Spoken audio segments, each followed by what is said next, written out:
రాజా faith ministries సమర్పించు యేసు కృపాస్వరం TV కార్యక్రమానికి ప్రేమపూర్వక ఆహ్వానం తెలియజేస్తున్నాం. మన తండ్రి అయిన దేవుని నుండి, యేసుక్రీస్తు ప్రభు నుండి, పరిశుద్ధాత్మ దేవుని నుండి మీకు కృపా సమాధానము కలుగునుగాక. ఆమేన్.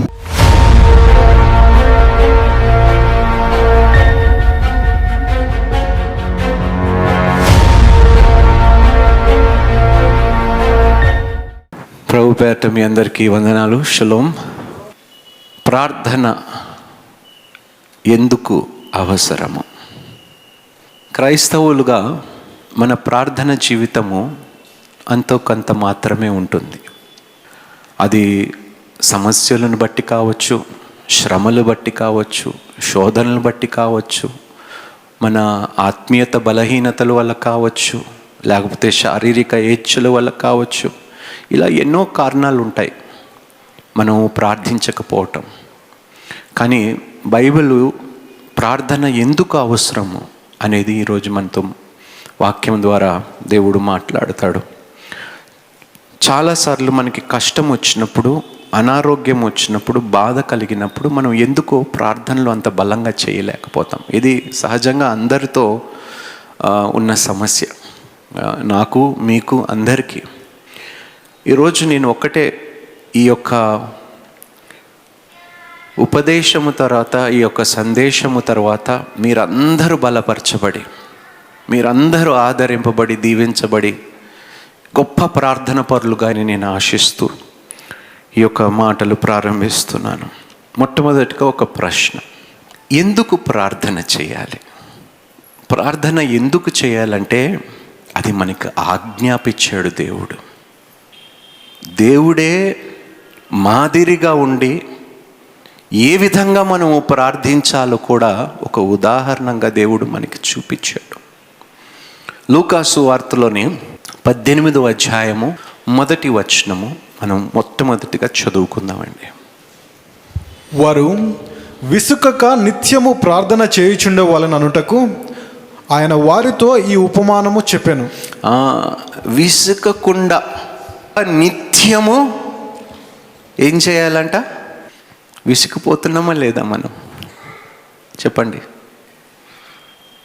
పరిస్థితులను బట్టి, ఆర్థిక పరిస్థితులను బట్టి, ఉద్యోగాలు లేకపోవటం బట్టి, గర్భఫలము లేకపోవటం బట్టి, అవమానమును బట్టి చేయలేకపోతున్నామా ప్రార్థన? విసిగిపోతున్నామా? ఎందుకు ఈ బ్రతుకు అని అనుకుంటున్నామా? ఒకవేళ ఆ విధంగా మీరు అనుకుంటే దయచేసి ఆలోచన మార్చుకోండి. ప్రార్థన ఎలాంటి పరిస్థితినైనా మార్చగలదు. మనము నిరీక్షణ కలిగి ఉంటే తప్పకుండా ప్రతిఫలము పొందుకునే తీరుకుంటాం మనం. అందుకనే దేవుడు ఏమంటున్నాడంటే విసుకక ప్రార్థన చేయండి. ఉపమానము ప్రారంభించక మునుపు యేసుక్రీస్తు ప్రభువారు ఆజ్ఞాపించినదేమిటి? విసిగిపోకుండా నిత్యము. నిత్యం అంటే ఎల్లప్పుడూ, ఏ సందర్భంలోనైనా, కష్టమైన, నష్టమైన, బాధ అయినా, శ్రమ అయినా, ఆరోగ్యంగా ఉన్న, అనారోగ్యంగా ఉన్న, సంతోషంగా ఉన్న, దుఃఖముగా ఉన్న, అన్ని పరిస్థితుల్లో నిత్యము మనము చేస్తున్నామా అని నన్ను కూడా నేను ప్రశ్నించుకుంటున్నాను, మిమ్మల్ని కూడా నేను ప్రశ్నిస్తున్నాను. ఒకవేళ చెయ్యలేని స్థితిలో ఉంటే, అమ్మ ఈరోజు ప్రార్థన చేయండి బలంగా. ప్రార్థన చేసి అడగండి, ప్రభువా ప్రార్థించే శక్తిని ప్రభువా నాకు అనుగ్రహించు. ఎందుకంటే నీతిమంతుడు ప్రార్థన ఎంతో బలమైనది, ఎంతో శక్తివంతమైనది. అందుకని ఈరోజు మనము ప్రార్థన ద్వారా, బలమైన ప్రార్థనల ద్వారా మనం ఇక్కడ నుండి వెళ్ళాలని మనం ప్రార్థిద్దాం. మొట్టమొదటిగా ఎందుకు ప్రార్థన చేయాలి? ప్రార్థన అవసరత ఎందుకు? 1 సమూయేలు 12వ అధ్యాయము 23వ వచనము. నా మట్టుకు నేను మీ నిమిత్తము ప్రార్థన చేయుట మానుట వలన యెహోవాకు విరోధముగా పాపము చేసిన వాడనగుదును. ఎంత గొప్ప మాట అండి. నేను మీ కొరకు ప్రార్థన చేయటము మానితే ఏమిటంట? యెహోవాకు విరోధముగా పాపము చేసిన వాడనగు. దేవునికే విరోధులంట మనము. ఆయనకి విరోధముగా మనము పాపులుగా ఉన్నామంట. ఏ కారణము వలన మీరు మీకోసము కానీ, మీ ఇంటి పరిస్థితుల కోసము కానీ, వివాహము కోసము కానీ, సమాధానము కోసము కానీ, ఇతరుల క్షేమము కోసము కానీ, అమ్మా మీకు ఇష్టం లేని వారు ఉన్నారా మీ కుటుంబాల్లో? ఏం చేస్తారో తెలుసా? ప్రార్థన చేయండి. నువ్వు దానిని విడిచిపెడితే నీ ప్రార్థనకు నువ్వు ప్రతిఫలము పొందుకుంటావు. సమూయేలు ప్రవక్త ఏమంటున్నాడు? నేను మీకోసము ప్రార్థన చేయటము మానేస్తే యెహోవాకి విరోధముగా నేను పాపము చేసిన వాడిగా ఉంటాను. ఒక్క ప్రశ్న, మీకు ఇష్టం లేని వారికి ప్రార్థన చేయండి అమ్మా దయచేసి. కష్టముగా ఉన్నా ఇష్టంగా ప్రార్థన చేయండి. తప్పకుండా దేవుడు వారి జీవితాలని మారుస్తాడు, వారి జీవితాలని బాగు చేస్తాడు. మీరు వారి కోసము ప్రార్థించినందుకు మీ సమస్యలని కూడా దేవుడు బాగు చేస్తాడు. ఒకరి క్షేమము మనము కోరుకుంటే దేవుడు మనకి క్షేమాన్ని ఇస్తాడు. సమూయేలు ఒక గొప్ప ఉదాహరణగా మనకి చెప్తున్నాడు. నేను మీకోసము, మీరు మీ వారి కోసము, మీ పిల్లల కోసము, మీ కుటుంబము కోసము, మీ రక్త సంబంధికుల కోసము మీరు ప్రార్థించకపోతే మీరు కూడా యెహోవాకి విరోధులే అనే విషయము ఈరోజు జ్ఞాపకము చేసుకోవాలి మనం. రెండో మాట చూడండి, రోమీయులకు రాసిన పత్రికలో 12వ అధ్యాయము 12వ వచనము చూడండి. నిరీక్షణ గలవారై సంతోషించుచు. నిరీక్షణ అంటే ఏమిటండి? నిరీక్షణ అంటే వేచి చూడటం. నాకు మంచి జరుగుతుందని నిరీక్షణ కలిగి ఉండటం. తప్పకుండా ఈ పరిస్థితి బాగుపడుతుందని ముందుగానే సంతోషము వ్యక్తపరచటం. తప్పకుండా తండ్రి ఒకరోజు నన్ను తలగా పెడతావు తండ్రి. ఈరోజు నేను తోకగా ఉండొచ్చు, ఈరోజు నా ఆర్థిక పరిస్థితి బాగులేకపోవచ్చు, దీనస్థితిలో నేను ఉండొచ్చు, కానీ నువ్వు మాట ఇచ్చిన దేవుడివి, వాగ్దానం ఇచ్చిన వాడు నమ్మదగిన వాడివిగా ఉన్నావు కాబట్టి తలగా ఉంచుతానన్న దేవుడివి. అందుకనే ఆ రోజు కోసం సంతోషంగా నేను ఎదురు చూసి ప్రార్థన చేస్తాను ప్రభువా. తప్పకుండా నా ప్రార్థనకి ప్రతిఫలము ఇచ్చే దేవుడివి నువ్వు. చదువునా? నిరీక్షణ గలవారై సంతోషించుచు, శ్రమయందు ఓర్పు గలవారై, ప్రార్థన యందు పట్టుదల కలిగి ఉండుడి. మీకు శ్రమ కలిగినప్పుడు ఏం చేయాలంట? ఓర్పు కలిగి ఉండమంటున్నాడు. ఎందుకో తెలుసా? మీకు కలిగిన శ్రమను బట్టి దేవునికి మహిమ కలగబోతుంది. శ్రమ కలుగుట నాకు మేలాయను. మీ శ్రమలలో దయచేసి జ్ఞాపకం చేసుకోవాల్సింది ఏమిటంటే, మీరు ఓర్పు సహనాన్ని కోల్పోకుండా నిబ్బరముగా ఉండి, ప్రభువా ఈ శ్రమ ఎవరి నుంచి వచ్చినా ప్రభువా, ఏ వైపు నుంచి వచ్చినా ప్రభువా, మహిమ పొందేది నీవే అని నేను నమ్ముతున్నాను తండ్రి అని ప్రార్థన చేయండి. అంతేగాని ఓర్పుని కోల్పోకండి, సనగకండి దయచేసి. కొలోసీలకు రాసిన పత్రిక 4వ అధ్యాయము 2వ వచనం.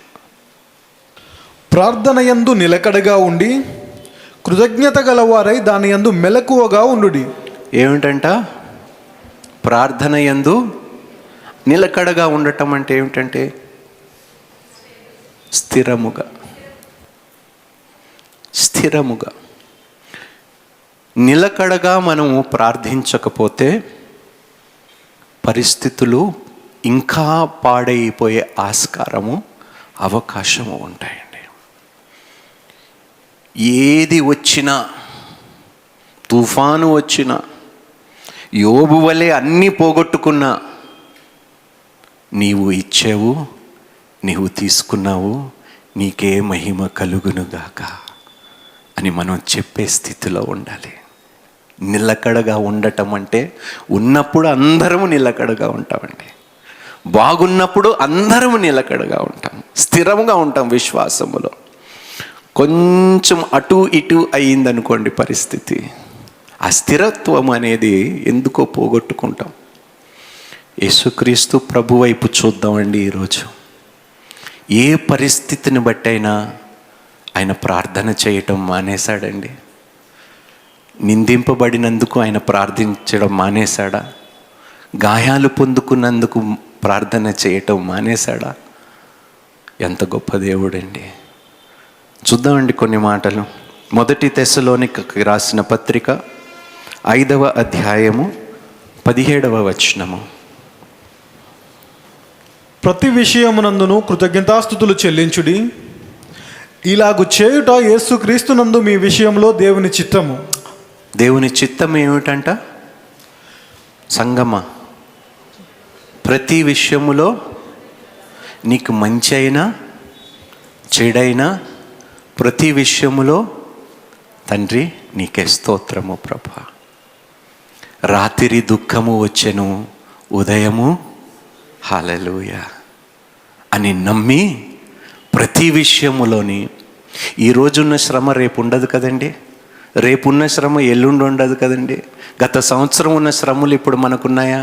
లేవు, మారుతూ ఉంటాయి. అందుకనే ఏది స్థిరముగా శ్రమలు మనకు ఉండవు. కాబట్టి ప్రతి పరిస్థితుల్లోని మీరు కృతజ్ఞతాస్తుతులతో, కృతజ్ఞతాభావముతో మీరు మీ ప్రార్థనలు, విన్నపములు ఆయనకి సమర్పించుకోండి. 1 తిమోతి 2వ అధ్యాయము 8వ వచనము.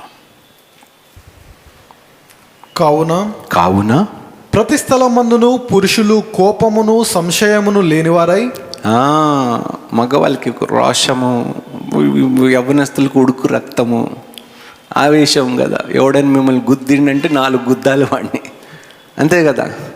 ఎవడైనా తిట్టిండంటే అరే నీ సంగతి చెప్తా బిడ్డ, అంతే కదా.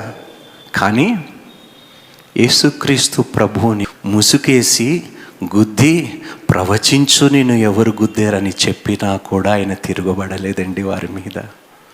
అంత చేసి ఆయన శరీరాన్ని నలగగొట్టి సిలువు మీద వేలాడదీసినా కూడా తండ్రి వీరు ఏమి చేయుచున్నారో వీరు ఎరగరు, వీరిని మరణము ముందు కూడా ప్రార్థించాడు ఆ దేవ. అలాంటి దేవుడు, అలాంటి రక్షకుడు మనం పొందుకున్నందుకు నిజంగా ఎంత సంతోషించాలో. ఏమంటున్నాడు మళ్ళీ చదువమ్మా. పురుషులు కోపమును సంశయమును లేనివారై పవిత్రమైన చేతులెత్తి ప్రార్థన చేయవలెనని కోరుచున్నాను. మీ భార్య మిమ్మల్ని విసిగించిన, వారి కుటుంబము మీకు కొంచెం అభ్యంతరము కలగజేసిన, కోపము వ్యక్తపరచకుండా ఏం చేయాలంటున్నాడు దేవుడు? ప్రార్థన. పురుషులకి ప్రత్యేకంగా దేవుడు చెప్తున్నాడు. ఎందుకంటే మన కోపం అంతా, పెళ్ళైన వారితో నేను మాట్లాడుతాను, మన కోపం ఎవరి మీద చూపిస్తామండి? ఏమిటంటారు, భర్తలుగా మనం ఫీల్ అయిపో అవసరం లేదు, మనలో కూడా లోపాలు ఉన్నాయి. కానీ దేవుడు అంటున్నాడు విసిగిపోవద్దండి. మనలాంటి పాత్ర కాదు, బలహీన పాత్రలని దేవుడు ముందుగానే చెప్పాడు. కాబట్టి మీ కోపమును వారి మీద తీర్చుకోకండి దయచేసి. విసిగిస్తే ప్రార్థన చేయండి, అంతేగాని నీ సంగతి ఇంతేని, మీ ఇంటివారు, నీ పెంపకం ఇంతే, వెంటనే ఎక్కడికి వెళ్ళిపోతామంటే వారి వంశంలోకి వెళ్ళిపోతాం. పురుషులు చాలా గొప్పవారు. కావున ప్రతి స్థలమందును పురుషులు కోపమును సంశయమును ప్రతి స్థలము అంటే ఉద్యోగములో, ఇంటిలో, మందిరములో, బయట ఎక్కడ ఉన్నా కూడా ఏం చేయమంటున్నాడు దేవుడు? కోపమును సంశయమును లేనివారై పవిత్రమైన చేతులెత్తి ప్రార్థన చేయవలనని కోరుచున్నాను. కోపపడిపోయి ఓర్పుని కోల్పోతే పవిత్రంగా మనం ఉండము కాబట్టి, పవిత్రమైన చేతులు ఎత్తి మనం ప్రార్థించలేము కాబట్టి ఆ ప్రార్థనకు ప్రతిఫలము ఉండదు. రెండో మాట, ప్రార్థన ఎందుకు అవసరం అంటే యేసుక్రీస్తు ప్రార్థించారు కాబట్టి మనము కూడా ప్రార్థించవలసిన అవసరము ఉన్నది. హెబ్రోయిల్కి రాసిన పత్రిక 5వ అధ్యాయము 7వ వచనము. శరీరధారి అయి ఉన్న దినములలో మహారోదనముతోనూ కన్నీళ్లతోనూ తన్ను మరణము నుండి రక్షింపగలవానికి ప్రార్థనలను యాచనలను సమర్పించి బాబా ఉన్నారండి. ఇలాంటి దేవుడు ఉన్నాడండి. శరీరములో ఉన్నప్పుడు, ఆయన శరీరధారి అయి ఈ భూమి మీద ఉన్నప్పుడు మహారోదనముతోనూ మహారోదనతో ఎంత దుఃఖము. తండ్రి, నా బిడ్డ నశించిపోకూడదు తండ్రి, పాపములో ఉన్నారు, వారిని కనికరించు, వారిని క్షమించు, నీ నీతిని నా ద్వారా వారికి అందించు ప్రభువా. ఏడ్చాడంటండి. నిన్ను నన్ను రక్షించటానికి ఆ దేవుడు ప్రార్థన ఎలా చేశాడో తెలుసా? రోధించి ఆవేదనతో దుఃఖముతో కన్నీళ్లు కార్చి నీ కోసము, నా కోసము, ఈ సర్వలోకము కోసము ఆ యేసయ్య ఏడ్చాడు. మీరు కూడా ఏడవండమ్మా. భారము కలిగి క్రీస్తు శరీరము కోసము కన్నీళ్ళతో దుఃఖముతో ప్రార్థన చేయండి. ఎన్ని సంఘాలు కూలిపోయాయి, ఎన్ని కాపర్లు మరణించారు, ఎంతమంది సేవలోకి వచ్చి బలహీనపడిపోయి ఆర్థికంగా సహాయము లేకుండా వారు సేవని కూడా మానేసి ఉద్యోగాలు చేస్తున్నారు. అమ్మా, దుఃఖము కలగటము లేదా? ఒక్క నోరు ముయ్యబడితే 1000 మంది ఆత్మలు నశించిపోతాయండి. ఒక్క కాపరి మానేస్తే సేవ 1000 మంది ఆత్మలకు సువార్త ప్రకటింపబడలేదండి. ప్రార్థించండి దయచేసి. మీ సంఘము కోసము ప్రార్థించండి, క్రీస్తు శరీరము కోసము ప్రార్థించండి, మీ పాస్టర్ల కోసము ప్రార్థించండి. వట్టి ప్రార్థనలు వద్దండి, దుఃఖముతో ప్రార్థన చేయండి. అన్నిటికన్నా పెద్ద ప్రార్థన బైబిల్లో ఏదండి? సొలొమోను. అన్నిటికంటే చిన్న ప్రార్థన ఎవరు చేశారు చెప్పండి? పేతురు. The shortest prayer is by Peter and the longest prayer. చిన్న ప్రార్థనకు జవాబిచ్చే దేవుడు ఏ ప్రార్థనకైనా జవాబిచ్చే దేవుడు. అందుకనే అయ్యో ఇంతనే చేశానని ఫీల్ అవ్వకండి. యథార్థముగా ఆ ప్రార్థన చేసిన చిన్న ప్రార్థన అయినా తప్పకుండా దేవుడు ఆ ప్రార్థనకు ప్రతిఫలము ఇస్తాడు. 1 పేతురు 2వ అధ్యాయము 21 నుండి 23వ వచనం వరకు చదువుకుందాం. క్రీస్తు కూడా మీ కొరకు బాధపడి. ఎవరు బాధపడ్డారంటండి? మీరు మీ బంధువుల కోసము బాధపడరు, ఎందుకంటే వారిని మీరు ప్రేమించటం లేదు కాబట్టి. కానీ మీ బంధువుల్ని కూడా యేసుక్రీస్తు ప్రేమిస్తున్నాడు, వారి కోసము బాధపడుతున్నాడు, ఇంకా మధ్యవర్తిగా విజ్ఞాపనలు చేస్తున్నాడు తండ్రి కోసము. మీ బంధువుల కోసము మీరు ప్రార్థనలు మానేసినా ఆయన మానే దేవుడు కాడండి. దేవునికి స్తోత్రము. ఎంత గొప్ప దేవుడండి యేసుక్రీస్తు ప్రభువారు. చదువునా. క్రీస్తు కూడా మీ కొరకు బాధపడి మీరు తన అడుగు జాడలయందు నడుచుకొనున్నట్లు మీకు మాదిరి ఉంచిపోయాను. మాదిరిగా ఆయన చూపించాడు ఏ విధంగా మనం ప్రార్థన చేయాలి. ఈరోజు ఎంతసేపు మన ప్రార్థన దేనికోసమండి?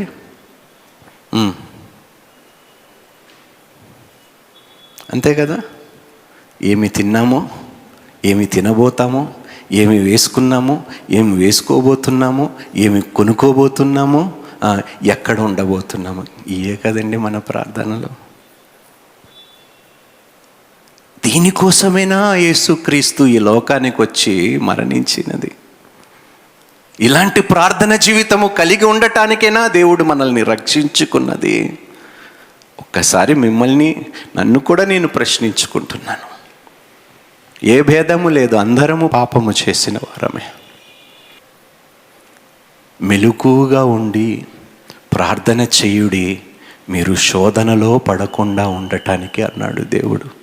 మెలకువగా ఉండి సెల్ ఫోన్లో ముచ్చట్లు పెట్టుకోండి అని మాత్రం యేసయ్య చెప్పలేదండి.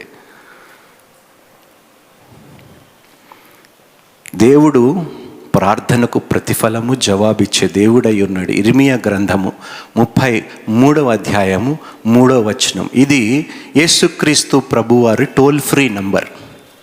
ఏమిటంట? ఖర్చు లేని నంబర్ అన్నమాట. పైసా లేకుండా ఫోన్ చేయొచ్చు, ప్రతిఫలము మనం పొందుకోవచ్చు. ఎందుకంటే ఆయనే చెప్పి ఉన్నాడు వాక్యములో, నాకు మొరపెట్టుము, నేను నీకు ఉత్తరం ఇచ్చేదను. సింపుల్ కదా. అందుకనే నేను టోల్ ఫ్రీ అంటాను, ఖర్చు లేకుండా. ఖర్చు అవుతుందండి దేవునికి ప్రార్థన చేయటానికి, అన్నిటికీ ఖర్చు పెట్టుకుంటాం కానీ ప్రార్థన సమయం ఖర్చు పెట్టలేకపోతున్నాము. దౌర్భాగ్యము. అన్నిటికీ ఖర్చు పెట్టుకోవటానికి మన దగ్గర అప్పైన చేసి ఖర్చు పెట్టుకుంటాం కానీ ఉచితముగా ప్రార్థన చేయటానికి సమయం ఖర్చు పెట్టలేని దౌర్భాగ్యులుగా మనం బ్రతుకుతున్నాం ఈరోజు. నిజంగా ఆలోచించాలండి. మన ఆత్మీయ స్థితి ఏ విధంగా ఉన్నదో ఒక్కసారి మనల్ని మనం పరిశీలించుకోవాల్సిన అవసరం ఉంది ఈరోజు. ఎందుకు ప్రార్థన అవసరం అంటే అపవాదిని జయించటానికి. లూకాసు వార్త 22వ అధ్యాయము 32వ వచనము.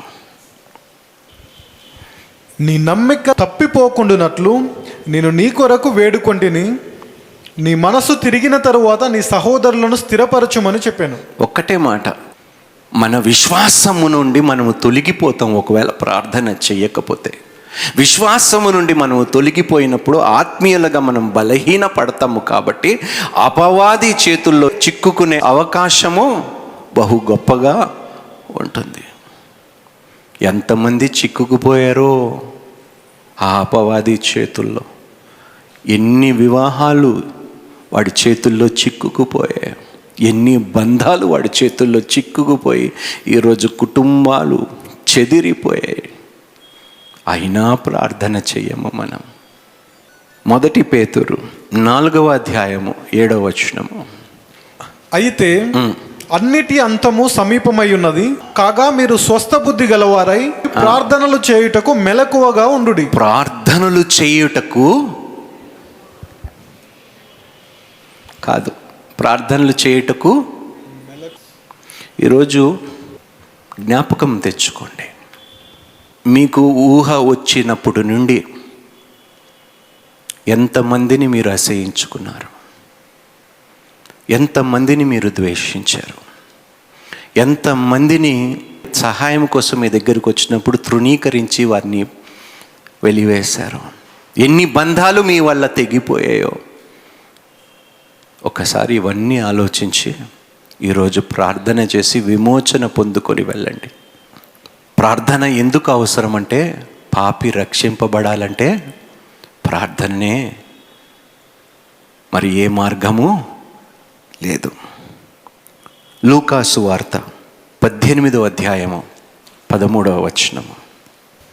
అయితే సుంకరి దూరముగా నిలుచుండి ఆకాశము వైపు కన్నులెత్తుటకైనను ధైర్యము చాలక.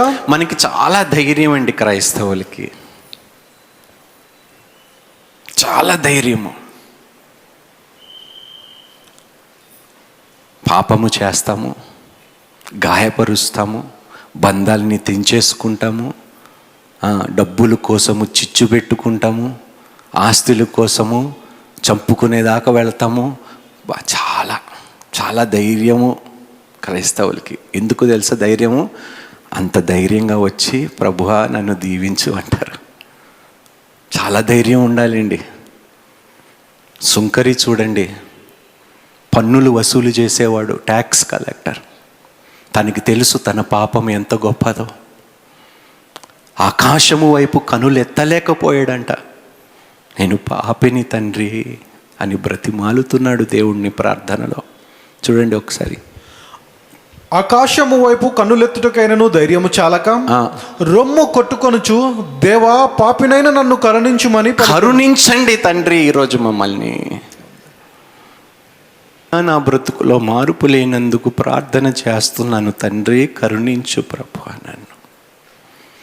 నువ్వు నా కోసము మరణించి నా నిందలు, నా అవమానాలు, నా పాపపు భారము నీ మీద మోసుకొని నన్ను స్వతంత్రుడుగా చేసినా కూడా నా ప్రార్థనలో మార్పు లేదు తండ్రి. పాపిని తండ్రి నేను. రక్షణ పొందుకున్న తర్వాత కూడా నేను ఇంకా ఈ విధంగా ఉన్నాను తండ్రి, నన్ను క్షమించు. రొమ్ములు కొట్టుకోండి, దుఃఖముతో ప్రార్థించండి. అపోస్తులైన పౌలు అంటాడు, మీ రక్షణను మీరు భయముతోనూ వణుకుతోనూ కాపాడుకోండి. దేవుడు ఎక్కడో దూరంగా ఉన్నాడు, అందుకనే మనకి భయం లేదు. కానీ ఎప్పుడైతే నువ్వు దేవునికి దగ్గర అవుతావో ఆటోమేటిక్గా భయం వేస్తుందండి మనకి. ఆయన పరిశుద్ధతను చూసి మనలోని ఆటోమేటిక్గా మార్పు వస్తుందండి. అందుకని దేవుడు అంటున్నాడు, నువ్వు నాకు సమీపముగా వస్తే నేను నీకు సమీపముగా వస్తాను. You draw close to me and I will draw nigh to you are near to you. ఎందుకు ప్రార్థన అవసరం అంటే, వెనక పడిపోయిన వారు ప్రార్థన జీవితాన్ని మానుకొని తిరిగి లోక సంబంధులుగా మారిపోయిన వారు, వారి కోసము ప్రార్థన చేయాలి. వారు తిరిగి రావాలని మనము ప్రార్థన చేయాలి. మీ ప్రార్థన చేసి ఒకవేళ ఆ వ్యక్తి మరలా దేవుని వైపు తిరిగితే వాని 1000 అపరాధములు కప్పబడతాయంటండి. దేవునికి స్తోత్రము. మీ ప్రార్థన ఎంత మేలు చేస్తుందో తెలుసండి. మీ ప్రార్థన ఎంత దీవెనకరమో తెలుసండి మీకు. నోరు తెరవండి. వ్యర్థమైన మాటల కోసము కాదు, మంచి మాటలు పలుకుటకు నోరు తెరవండి. దైవజనులు బోధించిన మరిన్ని ప్రసంగాలను విని ఆత్మీయంగా బలపడాలని ఆశ కలిగిన వారు రాజా ఫెయిత్ మినిస్ట్రీస్ యూట్యూబ్, రాజా faith ministries Facebook, రాజా_హెబెల్ Instagram, రాజా_హెబెల్_RFM Twitter subscribe చేయండి, లైక్ చేయండి, కామెంట్ చేయండి, షేర్ చేయండి, ఫాలో అవ్వండి.